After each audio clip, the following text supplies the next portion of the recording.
To listen to Srila Prabhupada's pastimes, it clears away all the dust and dirt and weeds from the heart, and only Bhakti Lata Bija can grow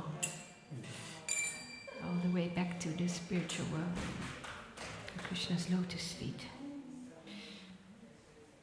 Nama Om Vishnu Padaya Krishna Prestaya Bhutale Srimati Bhakti Vedanta Swami Iti Namine Nama Om Vishnu Padaya Krishna Prestaya Bhutale Srimati Bhakti Vedanta Swami Iti Namine Nama Om Vishnu Padaya Krishna Prestaya Bhutale Srimati Bhakti Vedanta Swami Iti Namine Nama Om Vishnu Padaya Krishna Prestaya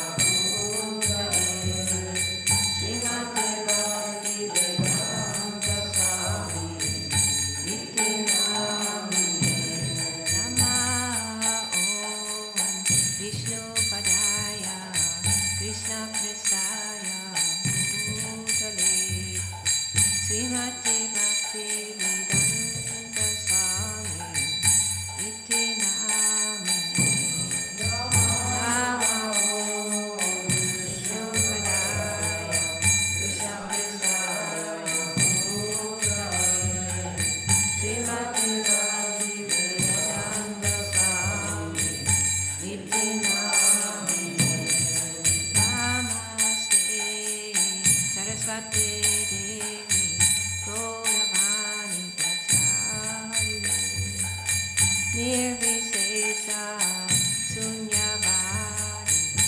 Astachari Satari Namaste Saraswati Devi Gauravani Pracharine Nirvisesa Sunyavadi Astachari Satari Namaste Saraswati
Krishna Krishna, Hare Hare, Hare Rama, Hare Rama, Rama Rama, Hare Hare,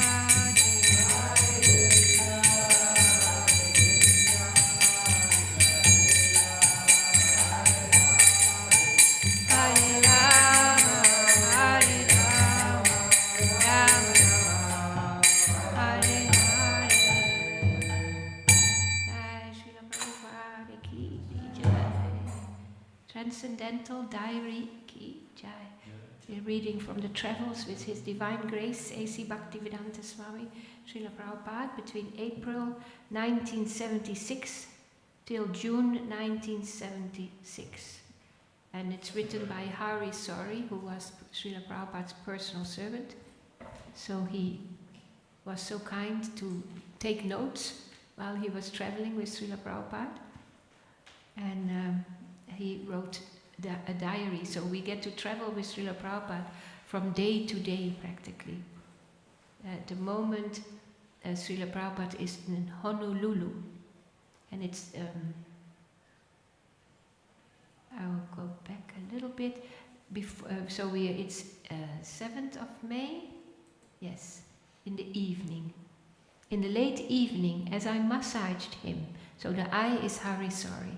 He was with Srila Prabhupada 24 hours a day. Shruti Kirti, he told, once he went to Mangalarti while he was Srila Prabhupada's servant, and then somebody came to get him during Mangalarti to call, because Prabhupada was calling. And he said, "Where were you?" I said, I was in Mangalarti. He wanted to be in Mangalarti with his friends. So he said, "You don't go to Mangalarti, you have to stay here 24/7. So he was the only one that was not allowed to go to Mangalarti. And we are all allowed to go to Mangalarti. We are so fortunate. And he was so fortunate also, because he was allowed to be with Srila Prabhupada, which was not so easy always, because many times Prabhupada didn't need anything. They just have to be on the side, next door, and chant, but they had to always be available. It's not easy always. I remember Hari Sori telling that in the beginning he had a hard time chanting his rounds, because he would be next door. You cannot chant really loud, because then it's disturbing Srila Prabhupada. So he would just sit there and sit and chant very quietly, and then he would fall asleep. So it was hard for him. You get used to that rhythm. So here, in the late evening, as I massaged him, Prabhupada had me take the part of a scientist, while he defeated every argument I could think of. So he had to play the scientist, and Prabhupada would defeat him.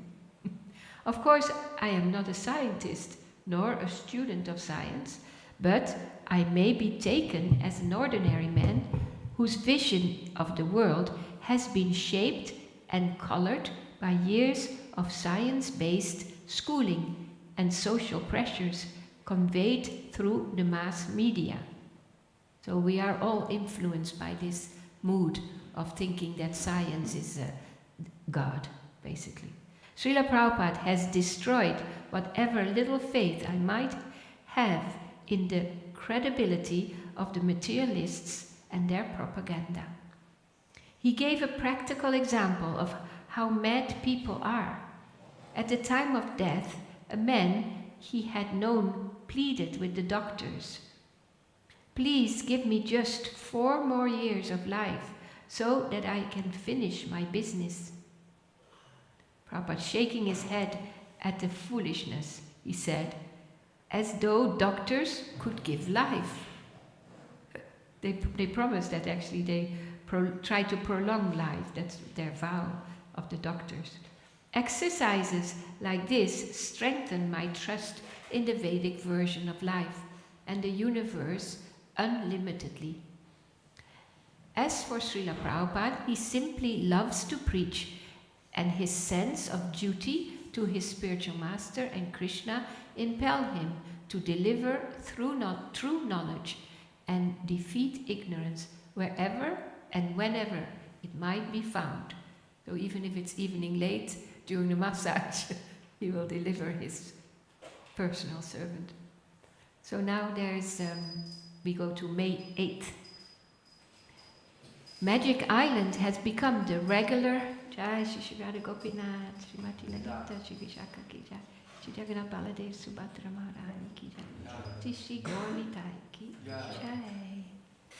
Magic Island has become the regular morning route. Today, Prabhupada spoke repeatedly how scientists create illusions for people. He also noted how people have the sentiment to build a better world, not just for themselves, but for their grandchildren. Yet, at the same time, they kill their own children in the womb. How crazy they are, he declared wryly, shaking his head.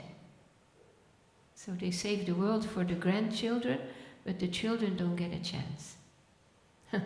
As we rounded the tip of the promontory, that's like a walkway, I guess, he noticed a group of surfers out to catch the waves.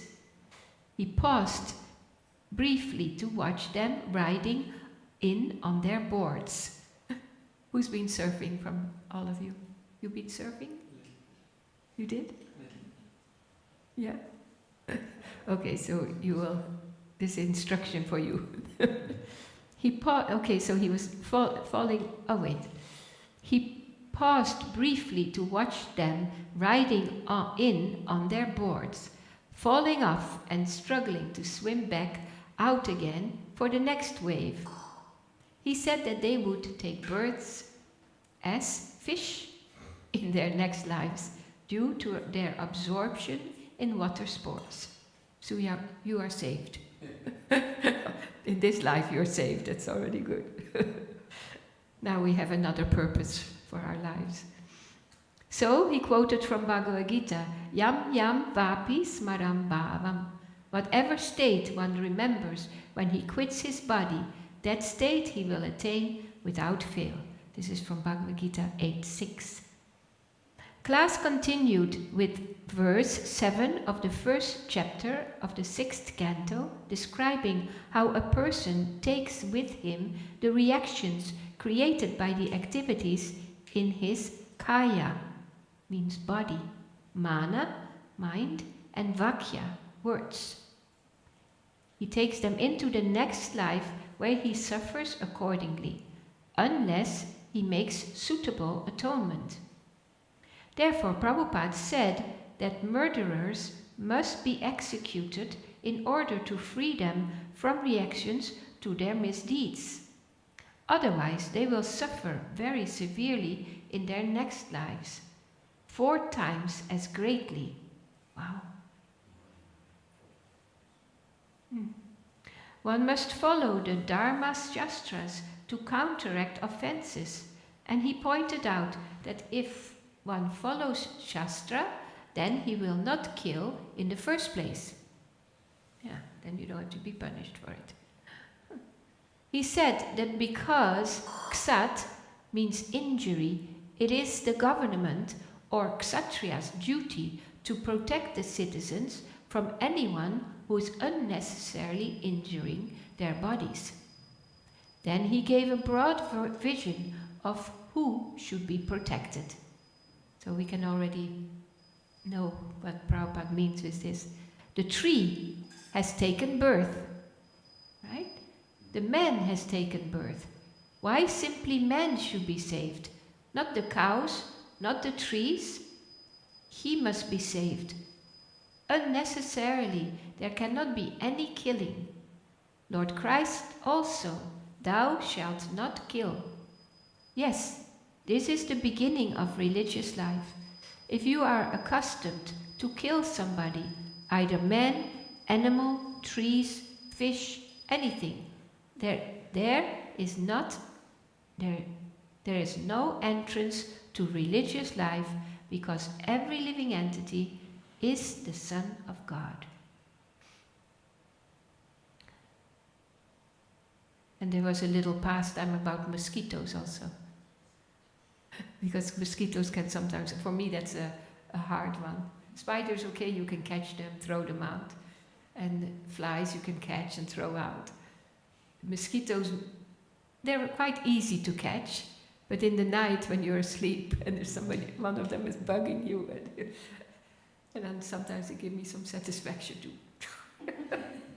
But then Prabhupada, he wouldn't allow it.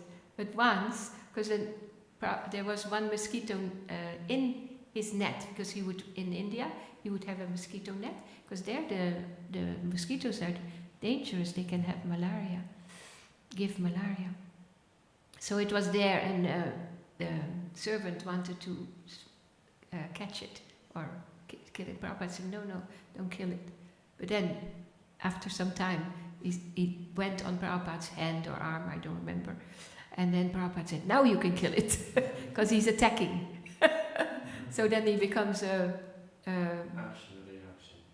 Yeah, he becoming a threat, right? An enemy, because he's attacking. So that's when you can remember, if you start to attack you, then it's bona fide to kill them. Okay, now he goes to the surfers. Giving the surfers as an example, he explained how the soul becomes contaminated by contact with different mixes of the modes of material nature. Combining words surfer and suffer, he made everyone laugh with an excellent and piercing pun. This morning we were talking about the sufferers. What is called? The sea sufferers? Surfers, yes. I call sea sufferers. Yes, contamination. So that in the next life he will become a fish. He'll be very free to dance in the ocean. He said they would indeed get such a birth and then spend millions of lifetimes coming once again to the human form. Yeah. This perhaps struck home to some of his audience, since a few young men in attendance had longish hair and were of the beach-going type. And you can imagine in Hawaii, this is the thing to do, right? You have the ocean right there, and it's always beautiful weather. So it hit home there. His conclusion was that we have a choice. We can go either up or down. Krishna offers us instruction so that we can go back home, back to Godhead, but we are not prepared to surrender. That is our material disease. If we do not surrender to Krishna and take his instruction, that is our choice. But if you like, you can make your life successful within a moment simply by surrendering to Krishna. Thank you very much. So this was the class on the 8th of March. I just recently heard either in the class from Shamananda or in another, I think the last chapter of the Bhagavatam that we were reading, that we have Brahmas that are going up, back to Godhead, and we have Brahmas that it's their first birth and they're going down. So I never thought about that. So because Lord Brahma is the first created being, either he's coming from the spiritual world wanting to enjoy separate from Krishna, so he's the first birth you take is Lord Brahma, then you go into creation, you can create and do everything, then you start thinking, oh, I can enjoy this, right? And then down you go, back to be a fish and an ant. But this Prabhupada uses the example a lot, the Brahma and the ant, they're all in illusion. But luckily we are in the with the Brahma that is going up. So we just have to follow Lord Brahma and we'll be up, hopefully. But it's up to us. We have a choice, Prabhupada says. And I always feel this surrender in the Western concept of surrender, it seems very harsh. But actually, somebody was calling it one of my god sisters, she was a remembrance, and she was calling it sweet surrender. And that's another concept, because if we do surrender, life becomes very sweet, because then Krishna is our master. Right? Normally you surrender to your authority. You have Padma, he's an authority in the restaurant, and if he wants you to sing, then you must sing, because he's your authority. Right? And then if we don't surrender, we'll have to take the reaction. But luckily, he's in the restaurant of Krishna, and so his boss is Krishna. So you surrender to Padma. Your life will be very sweet, because we are engaged in devotional service, right? So it's a sweet surrender, but that's still our choice. It has to come from us. Otherwise, it's not love. Love is voluntary, given. Okay, so then now there's breakfast. Breakfast for Pushta Krishna Maharaj and myself consists of fresh mangoes, pineapples, and halava. It's That's the good old days. yeah, but that's in Hawaii. They have like four different kinds of mangoes. Eastern, Western, South, all different kinds. And halava, pineapple. I remember when I joined, we had halava for breakfast. Yeah. And everybody had boils. You know what boils are? Steenvuist. It's like big infections of the blood, and it comes out in pus. And Horrible. It was not halva, it was opma. It's the same, but not Upma. sugar. Oh, but still full of ghee, but no sugar. I think it's the sugar that gives these boils. And in those days, they didn't relate it to the sugar. They said it's purification. Yeah. Couldn't be the sugar. No, it can't be. It's prasadam, it's not sugar. So they said it's purification. And when I joined, I didn't get a boil somehow, although I ate plenty of halava, but it took a little while. Then finally I got my boil. It's so painful, your whole body hurts just for one. And I said, finally I'm being purified. I fit in. But then I think much later we realized maybe we should change the diets. So then I guess they went to upma. At least there was cabbage in it. Cabbage was a stock. We always had cabbage. So upma has cabbage. Okay, so they were eating halava. Let's see. Srila Prabhupada is also enjoying the fresh, ripe fruits freely available in the neighborhood.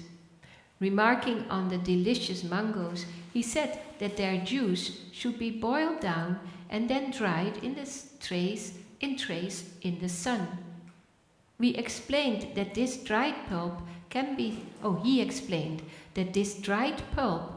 stored for years, and when eaten with ground rice and milk is both palatable and nutritious. Prabhupada always really good tips. Srila Prabhupada made a thorough inspection of the temple grounds the other day and was pleased to note a proliferation of flowers and vegetables, all conscientiously grown by the temple gardener, Kanvadas. Taking an interest in every aspect of his work, Srila Prabhupada asked many questions. He noticed a small chili bush at the side of the temple, so as he took his breakfast this morning, he sent me out to pick a few. They were very little, and I didn't think they would be very strong. That's the trick with little chilies. Prabhupada took but a small bite of one and left it at the side of his plate. Okay, Mahaprasad. Several minutes later, he raised his eyebrows and said, "It is very hot." Concerned that it might be burning his mouth, I asked if it was not too hot, but he simply smiled. No, chili means hot. But it was very hot. I was thinking maybe they were going to get the Mahaprasadam and burn him out. Govinda Dasi came to see Srila Prabhupada after his afternoon nap. She had been taking his request to work on the new deities for Fiji seriously and she showed him clay models of Gornitai for approval. Her idea is to make an original mold and then to cast copies of the deities in a light but durable resinous material which looks like marble. Using this method, many deities can be made quickly and sent out to any temple on request. Prabhupada thought it was a good idea. He liked the models and encouraged her to go ahead. Our Srila Prabhupada is made of this material, resin. Srila Prabhupada's murti is made of this material. Most murtis, actually. They discussed the deity of Kaliya Krishna. Prabhupada told her that Krishna should be dancing on the head of Kaliya, and Govindadasi adopted several poses to get the correct hand and leg positions. When she stood on one leg, raising her left foot off the ground and holding her right hand out with the thumb and forefinger joined and the other fingers extended, Srila Prabhupada laughed and said she had invented a new style of deity. Then he liked the pose and told her to go ahead and make it. So so standing on one leg like this, so she invented that pose. She also made a special request. Prabhupada has asked the devotees to build a new temple on the open land next to the present building, and they are planning to install new Panchatattva deities. Govindadasi made the present ones from papier-mâché, which is beginning to deteriorate, and this needs to be replaced. So Govindadasi asked if they could be given to her to worship because she was especially attached to them. Prabhupada agreed straight away and even gave her a letter confirming it, addressed to the local GBC and temple president. Safe. But it's later I heard, and we will hear it later. Later I heard that there was a problem with the deities. Of course, the papier-mâché, it will get damaged very quickly. We had a Jagannath deities here for the kids that would go on Rath Yatra every year with the children, was also made of this paper and glue together mixed, and you can shape it any shape you want. But they get damaged too quickly and then it becomes offensive. And then even the resin deities, they also stop making them because in the heat it becomes soft. And we know with Srila Prabhupada's hands, they go down a little bit. And then it's hard to undress Srila Prabhupada. So we had sometimes had to lift the hands a little bit. So for the deities, you can imagine that can be a problem. So now back to marble. Like a miracle. The deity moved. So they're back to brass and marble, the original way to make the deities. But I think in Kaliya Krishna, he still has that pose. I don't know what material they are. I didn't hear if they repaired them or replaced them. Okay, so Srila Prabhupada declared Sukadev's cooking first class today. I am relieved. He is not only using the 3-tiered cooker to do dal, rice and bitter melon, but he has another 6 pots going on at the same time, from which he makes 3 wet and 3 dry sabjis. Added to this is a very palatable lassi made by one of the ladies, which His Divine Grace said was very good. I just remember hearing that memory, the lady that was making the lassi for Srila Prabhupada. Srila Prabhupada is now feeling a little better. For the last couple of days, he has been taking half tablets of diuretic medicine, and the swelling in his hands and feet has disappeared. As soon as he got the desired effect, he stopped taking the pills. Prabhupada. Because there are no visitors here in Honolulu, he spends most of his evening time reading and chanting on his new beads. He got new beads? Remember, Sutama? He has new beads. I think they made, I remember, I don't know, I was not reading last week. Prabhupada got new Tulsi beads from their Tulsis, as far as I remember. He is translating much more as well, and Pusta Krishna Swami is fully occupied all day long transcribing the tapes. Then we go to May 9th, 76. Srila Prabhupada had a regular lila going on with Kusha Dasi's son, a toddler about 2 years old. With fair hair, porcelain-like skin, and a quiet, gentle temperament, he has a sober but quiet, delicate demeanor. 2 years old, yeah. Each morning after he gets there, he greets the deities. Prabhupada takes a few drops of Charnamrita and the boy stands next to him. After washing his hand, Prabhupada sprinkles a few drops of water on the boy's head. After that, he goes to the back of the temple room and sits on his Vyasasan to receive Guru Puja. As the devotees offer flowers one by one, the boy also steps forward. He slowly and carefully mounts the steps. You can envision this, right? He mounts the steps, all the while clutching a garland of pikaki flowers, small white bud-like jasmine flowers looking like carved ivory beads. He hands it over and Srila Prabhupada gives him the one he is wearing. Then, equally as carefully, he steps down, offers his dandabas, and toddles back to his mother. No words are spoken during the entire exchange, though Prabhupada smiles to see his innocent exhibition of devotion. This morning, Prabhupada asked me his name. When I told him it was Atmarama, he smiled and nodded his head. Yes, he appears just like a saintly person. 2 years old. Nice. During class, on verse 8, Prabhupada described material life as the diseased condition of the living being. He said we are all suffering because we have accepted a material body, and the cure for this disease is detachment.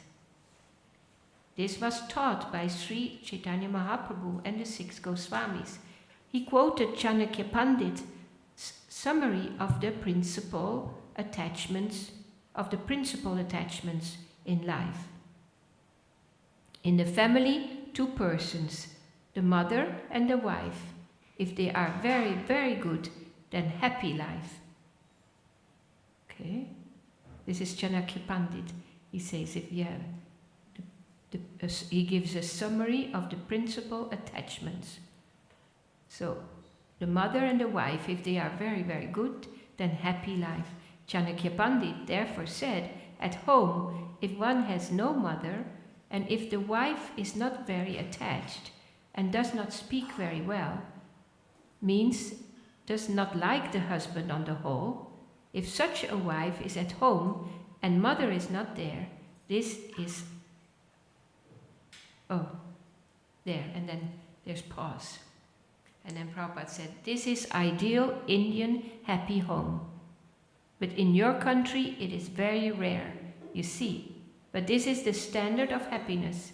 So if there is no mother and no good wife, then aranyam tena gantavyam, immediately he should give up that home, aranyam, and join Radhadesh. Shishi Radha Gopinath Srimati Lalita Vitakakita. They stand out so beautiful with that dark backdrop behind. Nice. So, so don't join Radhadesh, you should go to the forest. If you don't have these things at home, a good mother and a good wife, then he should give up that home, he should go to the forest For him, either his home or the forest, it is the same. Okay. The forest in Radhadesh, yeah, forest. You can live there. You live in the forest. No, college building is BLS. Like forest. Prabhupada explained that Chaitanya Mahaprabhu had both an affectionate mother and a very beautiful wife, the two greatest attachments, but still he gave them up for the benefit of the whole human society. Similarly, the 6 Goswamis left opulent lifestyles simply to study various Vedic literatures in order to establish religious principles for the benefit of the fallen souls. However, without knowledge of their relationship with Krishna, the diseased conditioned souls are manufacturing ideas how to become happy, but that happiness is actually another symptom of the disease. During a previous morning walk, someone had mentioned the latest sports craze, hang gliding. We know about hang gliding. Somebody did that? I think they hang you in a piece, in an elastic, and they throw you off the cliff or something, right? It always has to be a little bit more to agitate the senses. If this doesn't agitate anymore, you got used to it, then it has to be a little more dangerous or more and more, because there's no satisfaction there. So then, just to agitate the senses just a little more. So let's see what Prabhupada thinks about this hang gliding. So by way of a practical example, Prabhupada gave his view of this. That was his view, amusing everyone and effectively illustrating his point. They have now discovered another way of happiness, flying in the air. Now the sufferers, or what is called surfers, the devotees laughed. That is not sufficient. Now they want to fly. You see, another discovery that is going on. Actually, they are manufacturing different ways of suffering. Oh, I think they put you in wings or something. They put wings on you in a little machine, yeah. Okay, the other ones are more advanced. Throwing off the cliff is more advanced. Actually, they are manufacturing different ways of suffering. So therefore, that is our disease. They are so fools and rascals. They do not know how life is going on, how nature is working upon us. Everything is in darkness. Therefore, Krishna consciousness is the only hope. It is not a story, it is a fact. So those who have come to Krishna consciousness, I request to take it very seriously and read the books and make progress and simply try to understand Krishna. Then everything, all problems will be solved. This gives us an extra responsibility also, because people in ignorance cannot be blamed to be in ignorance. But if we have knowledge and we're not using it, it's a bigger responsibility. So it's worse. We don't take it seriously. Prabhupada Das, Pradyumna Das, arrived this morning from Bombay. He will travel as a regular member of Srila Prabhupada's party to do the Sanskrit editing on the tape, these transcriptions, before they are sent to Los Angeles. Pradyumna Prabhu has 6 large boils on his hips and buttocks. Oh, wow, he's very purified. So, 6 large boils on his hips and buttocks and cannot sit down properly. He hadn't seen a doctor, so Srila Prabhupada told him to get medical treatment right away, because it's dangerous. He was very concerned and not happy that Pradyumna was neglecting his health.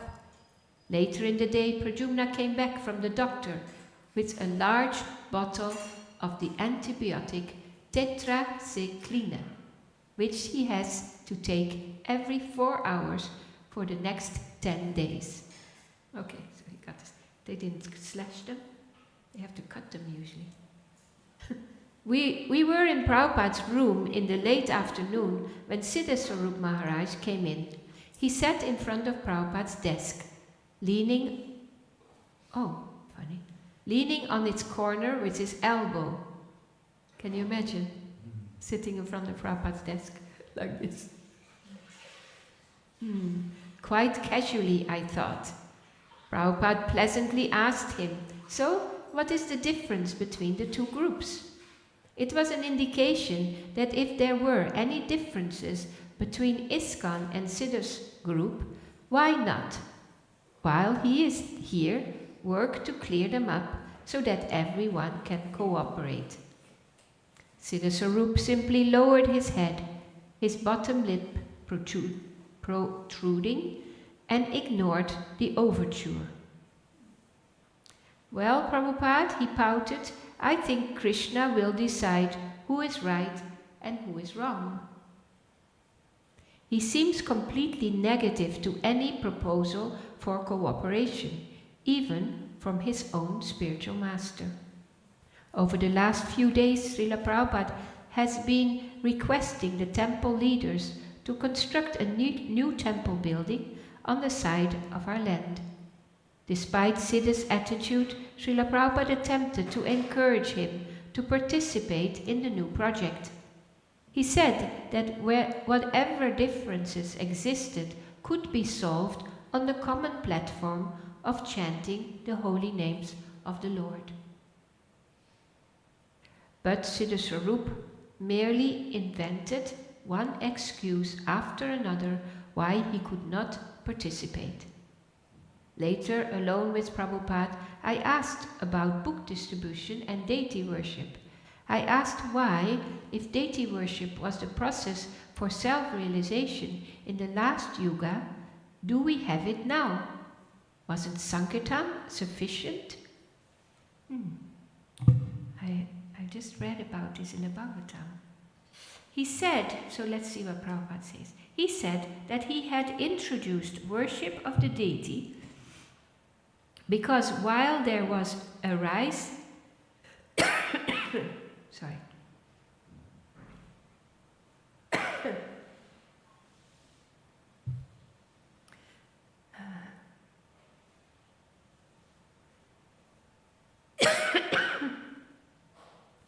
He said that he had introduced worship of the deity because while there was a rise, well, there may be... Sorry. Wat zoet hem uit? Heb je je bril bij je? Ja. Misschien wil jij het even overnemen. Ah, Hier, on the bottom of the page. My throat is dry.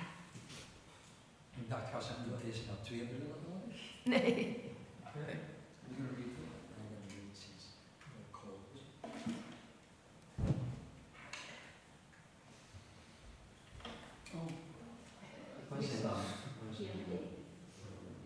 The reason why we have deity worship, the Kali.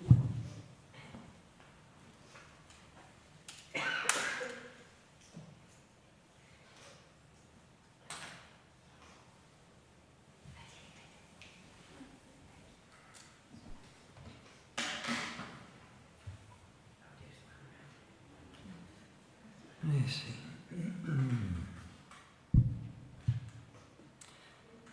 He said that he had introduced worship of the deity because, while there may arise differences of opinion about the distribution of books, on the point of deity worship there was only one standard on which all must agree.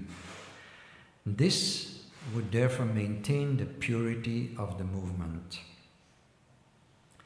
The visit to Washington, D.C. on July 4th, America's Independence Day, which this year is the bicentennial anniversary of the United States, is already on the initiatory. Prabhupada has spoken considerably about government and educational standards And today he sent a letter to the personal secretary of the President of the United States. Oh, Srila Prabhupada is bold, you know. Suggesting that on this special occasion the government begin to teach the signs of God to the American people. He emphasized that their constitution trusted in God. If they took it up, it would be a great service to humanity, and he added that he was prepared to cooperate in this connection.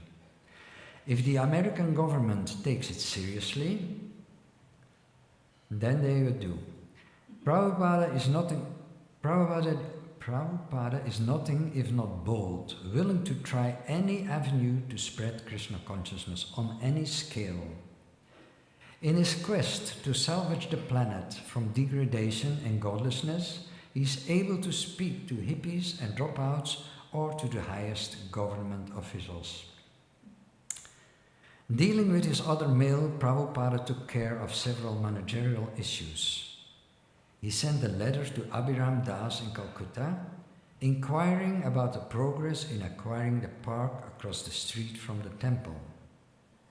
Prabhupada told him to concentrate his energies on this, and he referred to it as Bhaktivedanta Park.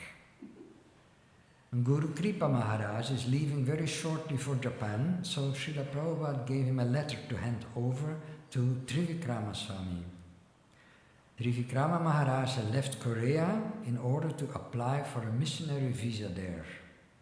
Since there is still some difficulty between him and Guru Kripa, Prabhupada decided Trivikrama Maharaj would be an ideal person to help set up the China preaching program with Tamal Krishna. He therefore asked him to immediately come here to Hawaii. He instructed Rameswara Swami in Los Angeles to contact India and make sure there is sufficient stock of books there for fulfilling the many orders the library party is taking. He was very happy with their work and does not want it hampered by inefficient handling of the orders. Locally, Balabhadra Das, who lives in the Big Island of Hawaii, requested a short interview to discuss a new and successful business he is doing, distributing raw honey for a big apiary. What's that, an apiary? Anybody knows? Apiary? For a big apiary. His letter given in the morning explained that the potential was very great. He estimates that within a year or two, devotees could be selling up to 500,000 pounds of honey per annum throughout the United States. In 9 months, he has sold 95,000 pounds at a profit of 10 cents per pound. But Sukadeva Prabhu has not been enthusiastic to get involved. Balabhadra is keen to see the operation expand because he sees it as prasadam distribution. Balabhadra also gave to Prabhupada some of the honey he sells as a gift. Srila Prabhupada agreed to see him this afternoon, just after his rest period. Siddhaswarup Maharaj was also there. Balabhadra came right from the garden where he had been working all day and didn't have a shirt on. Prabhupada noticed he wasn't wearing his Brahmana thread and asked him why. Balabhadra explained that he had not been following very strictly and he had taken it off, not feeling himself qualified to wear it. Prabhupada turned to Siddhaswarup Maharaj asking him to get one, and he then had Balabhadra put it on. For about 10 minutes, Balabhadra explained his ideas for developing his business. His main point was that if offered an ideal way for grihastas who are not doing Sankirtan to earn a living and still be doing something Krishna conscious. Prabhupada leaned back and mused for a moment. What to do? He expressed some interest in it. Later he sent Balabhadra a letter requesting him to do the business and then use the profits to help the devotees build a new temple. As you know, I have requested devotees here to construct a beautiful temple on the grounds in order that many people may come from all around and see the gorgeous worship of the deities. It is a big project and will require so much capital. So if possible, you can try to follow the formula recommended, practically by Srila Rupa Goswami, that 50% of one's income be spent for propagating Krishna consciousness. That will be very nice. Then your business endeavors will surely be pleasing unto the Supreme Lord, as stated in the Srimad Bhagavatam. Atapum vir dvija shrestha varnasrama vibhaga saha. Svanustitasya dharmasya samsidir haritosanam. Srimad Bhagavatam, Canto 1, Chapter 2, Text 13. O best among the twice born, it is therefore concluded that the highest perfection one can achieve by discharging his prescribed duties or dharma, according to caste divisions and order of life, is to please the Lord Hari. There were 2 short letters from India which elicited more philosophical responses, although there was a quite contrast in mood between the 2. One was from Sushil Asnani in Bombay, who sometimes comes to Juhu to see Srila Prabhupada. It began, "May it please your worship, it is pretty long time that I have not seen you physically. I hope you must be extremely busy with your divine spreading the message of Krishna consciousness." He stated that his doctor suspects he has cancer, although it is not yet confirmed. It was signed, "The Devotee." Srila Prabhupada dictated his reply to Pusta Krishna. Pusta Krishna used a long time in Amsterdam also. You remember? Yeah, a little while. Yeah. The best thing is that you engage yourself in chanting the Hare Krishna Mahamantra as many times as possible, and Krishna will save you. I wish that all your family members should chant, your wife especially, for your prolonged life. Whenever you find time to, please go to the Bombay temple and offer your sincere obeisances to Lord Krishna. Nobody's life will continue in this world, but if we practice Krishna consciousness, then certainly by giving up this body, one goes back home, back to Godhead.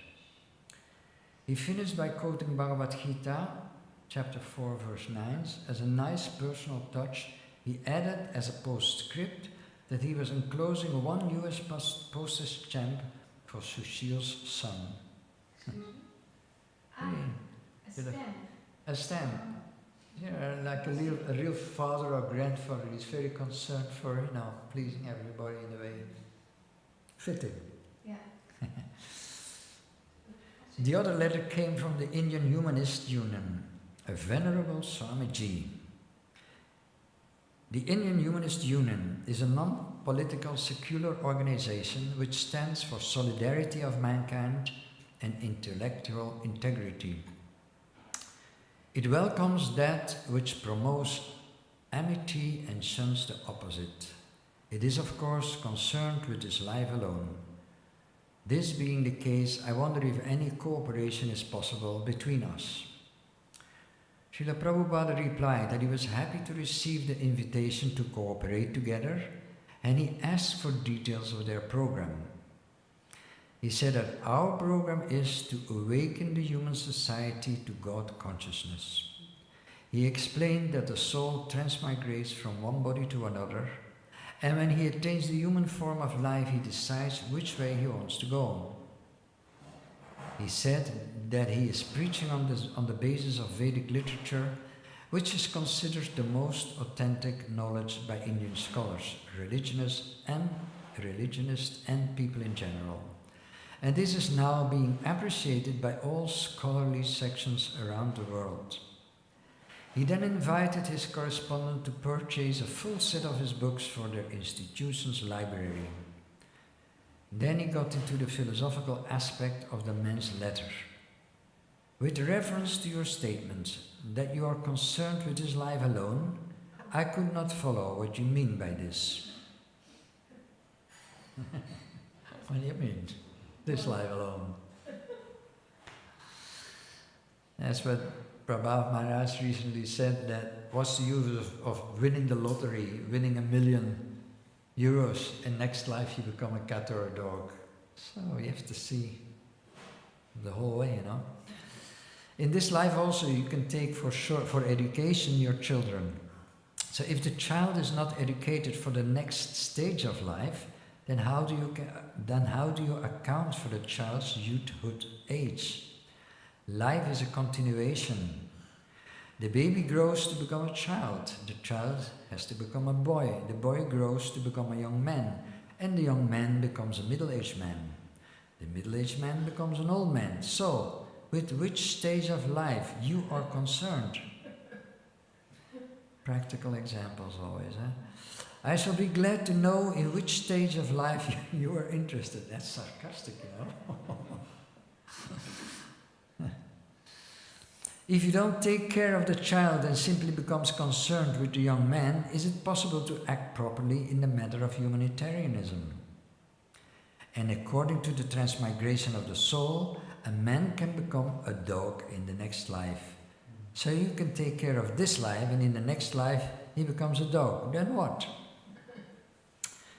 Immediately, of course, we do not insist on philosophy, but if people join Sankirtan, chanting and dancing and taking prasadam, immediately we can begin cooperating without any distinction of Hindu, Christian, Muslim, etc. Unless we make our program in an authorized, perfect way, then anything we try to do will be a failure. Next day, May 10th, 1976, Ekadashi. Before going out for this morning walk, Srila Prabhupada summoned me with a buzzer. Going into his room, I offered my obeisances and knelt before him, eager to execute his bidding. He asked if he had the Sanskrit edition of the Srimad Bhagavatam 8th canto with us.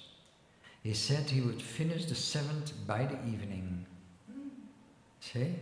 Not finished, he's looking for the next stage. Yeah. He said he would finish the 7th canto by the evening. This was very heartening to hear. Last month in Vrindavan, we had discussed the travel itinerary with Ramaswar Swami.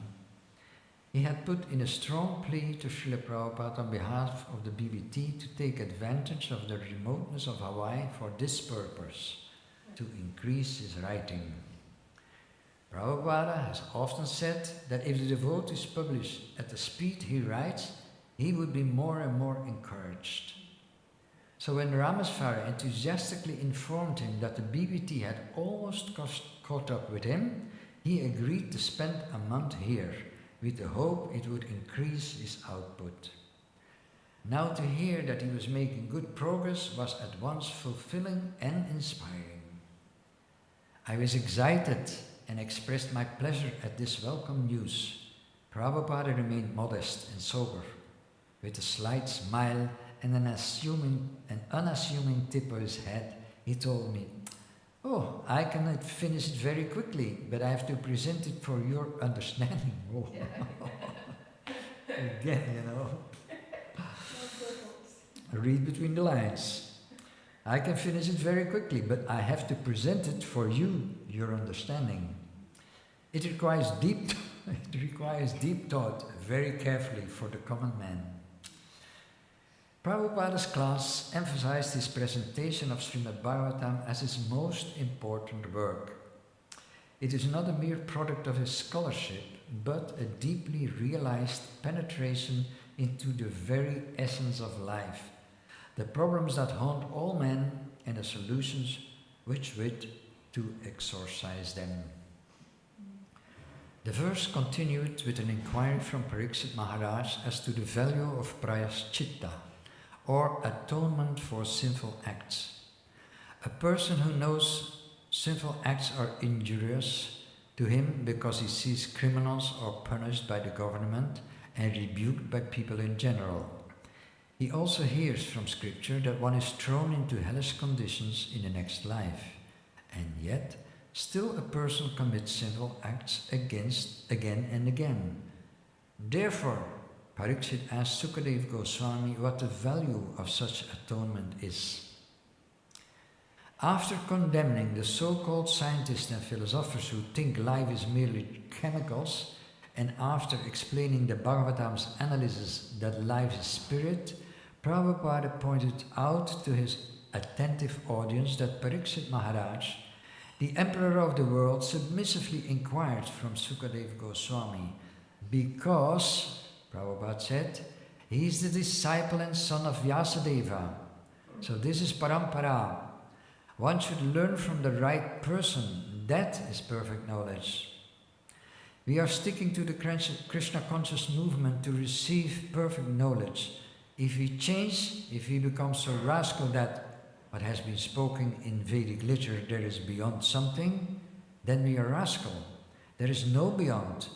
Vedic literature, that is perfect knowledge. He explained very clearly the proper way to receive this perfect knowledge.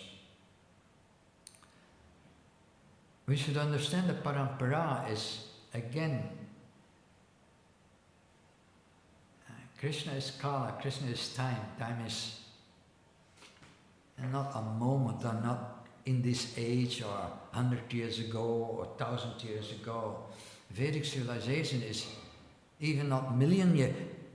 The visitors, they ask this sometimes, how old is this religion? And I have to say, well, it's very old. But it's difficult for their understanding also to understand how old. Because it's not 1,000 years. That's the way they think, it's from before the Middle Age. No, it's older. 2,000 years, like Dr. Frog, 100,000 years. No. Million years ago? No. Zillion years ago. It is timeless. Because Krishna says the Vedic literature, that's my literary incarnation.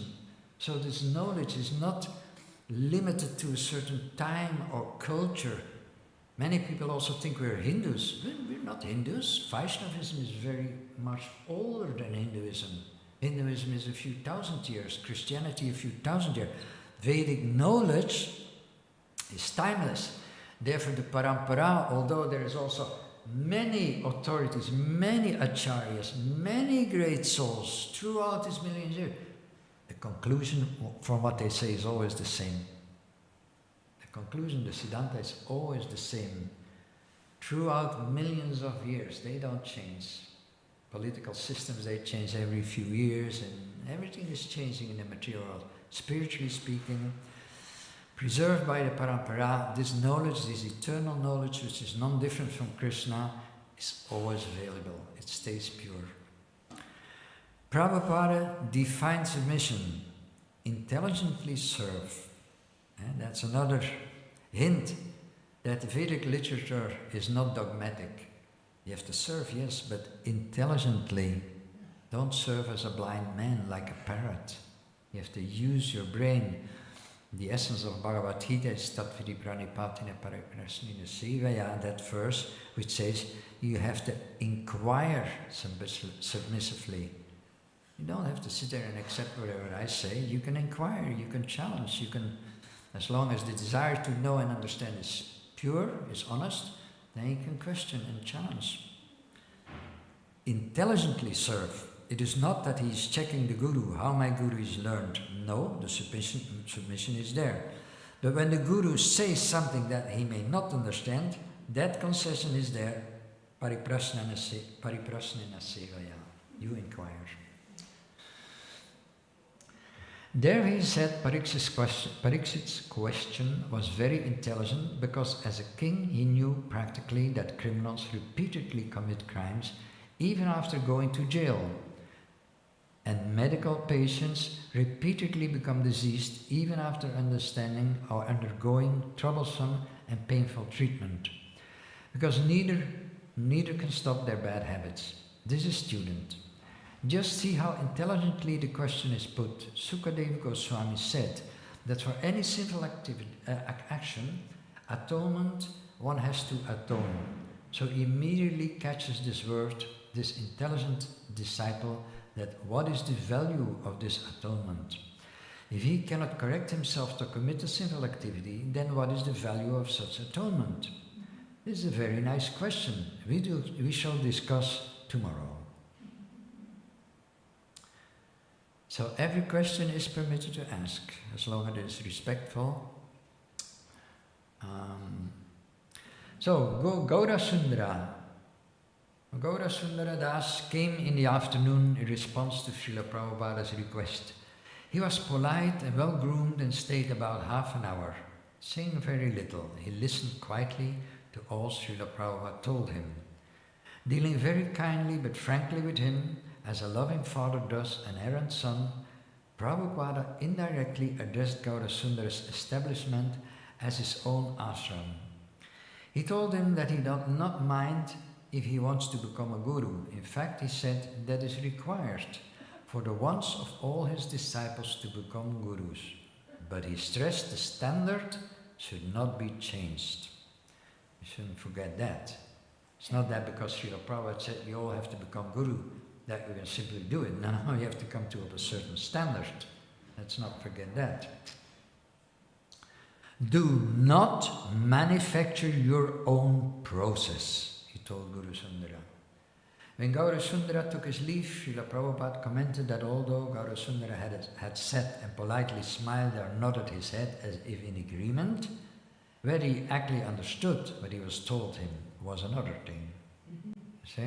Yeah. There is a, you can say things, but words are very tricky. Even the points and the commas, how do you call it? Unitaries? The leestekens. I will say one sentence. I will say it 2 times. And every time it means the opposite. The teacher, said the student, is a fool. The teacher said the student is a fool. I say the same thing. The teacher said the student is a fool. The teacher said the student is a fool. Is that right? I get confused myself. It's the same sentence, but you can interpret it in different ways. So Srila Prabhupada said, yeah, he was sitting there, he was nodding politely, but if he understood what I was telling him, that's another thing, you see.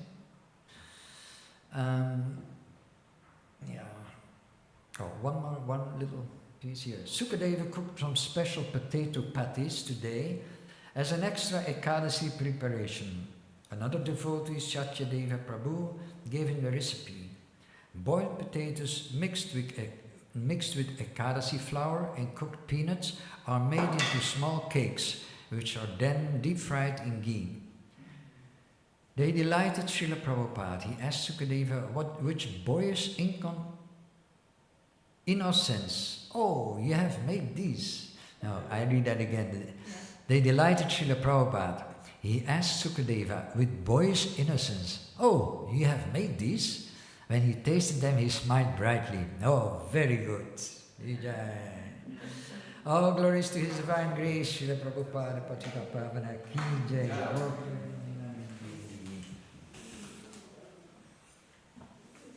Hare Krishna.